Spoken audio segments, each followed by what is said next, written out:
খোদার কাছে মোনাজাতে বলি বারে বার, কেন সে প্রাণ বন্ধু হইল না আমার। খোদার কাছে মোনাজাতে বলি বারে বার, কেন সে প্রাণ বন্ধু হইল না আমার। নই কি আমি তার যোগ্য, নাকি আমার এমন ভাগ্য, এত ব্যথা সইতে আমি পারবো না যে আর।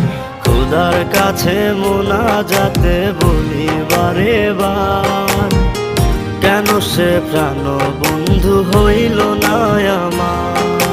খোদার কাছে মোনাজাতে বলি বারে বার, কেন সে প্রাণ বন্ধু হইল না আমার।